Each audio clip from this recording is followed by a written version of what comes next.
این جوانان از تشکیلات جمعیتی مرکزی امکانیت بهره رشد بوده. آنها طبق لایحه نو مرکه اطلاعاتی بین مهاجران مهنتی از روسیه برگشته زنان و دختران و جوانان دهات ناحیه مسجو گذرانده شدند. زیر لایحه پیشنهاد برنامه بیزنس شاگرد تیار کنی در منطقه دهات ولایت سوخت از جانب این تشکیلات از سنه 10 مارس تا 9 سپتامبر سال روان ادامه می‌یابد. بالا کارمندان این مرکز در جستجوی خواهشمندانی هستند که خواهش با تشکیلات جمعیتی میر کار کردن و صاحب کار موفق شدن را دارند.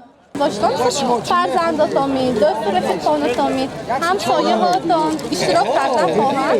مثلا دویتان خواهش اشتراک کردن پیدا کنند تا 15,000 تومانی دستگیری تکنیکی کرده بشود. پس از معرکه اطلاعاتانی در بینوی لیسه کسبی صنعتی کشاورزی ناحیه مسجو با اشتراک بیش از 50 نفر ساکنان ناحیه برای پاسخ و اشتراک در این لایحه جمع آمدند. همچنین در این چهاربینی نمایندگان از مقامات اجرایی حکومت دولت ناحیه مسجو، خدمات مهاجرت و کارمندان تشکیلات میر شرکت داشتند. ضمن معلومات دهی پورا در دایره لایحه مذکور زیادی ها خواهش اشتراک نمودن را پیدا کردند. برای خاطر یک استخوانی کشورگزی برقی کشودن که مثال در همون جماعت دهات آوردن که زیاده از 50,000 اهالی دارد و یک تهمیخ مرکز خدمت رسانی است.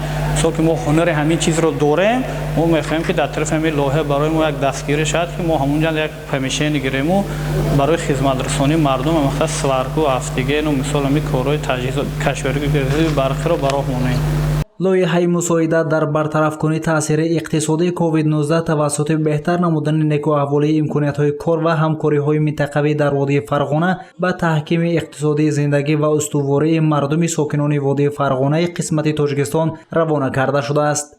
در لایحه مذکور به اشتراکچیان 8 ترینینگ‌های دو روزانه، 8 آموزش‌های یک روزانه، 8 سمینارهای و کارخانه‌های تجارتی و همچنین استادی تورها گذرانده می‌شود که در آنجا برای عملی کردن لایحه همچنین نوشتن بیزنس نقشه خود آنها می‌آموزند.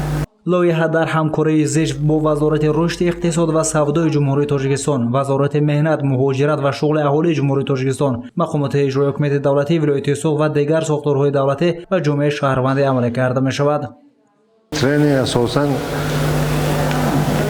برای بهبود، برای به کار جلب شدن هنرمند، به هنر فرا گرفتن نفران مهاجر و بیکار، زنان خانه‌نشین اساساً جلب کرده شد. در این زیر لایحه زنان و مادران بیکار، جوانان مهاجران برگشته، نمایندگان صاحب کاری خرد و میانه ولایت سوخت که از 18 تا 45 ساله می باشند و در منطقه دهات کار و فعالیت می کنند شرکت ورزیده می توانند. در زیر لایحه منطقه های شهرهای اسفره، کانیبادام، ناحیه های مسجو، دیواشتش، باباجو غفوروف، اش، سپتامین و جبار رسولوف ناحیه های مقصدناک و جلب شونده به حساب می روند. مقصد اساسی زیر لایحه جلب نمودن بیکاران، جوانان، زنان و دختران که خواهش فعالیت صاحب کاری آغاز کردن دارند به حساب می رود. همچنین مقصد دیگر آن تکمیل دادن ملکه های صاحب کاری آنها با استفاده از اصول های شاگرد تیار کنی در منطقه های دهات می باشد. گزارش سید مختار سید انور از ناحیه مسجو برای برنامه اطلاعاتی خبر.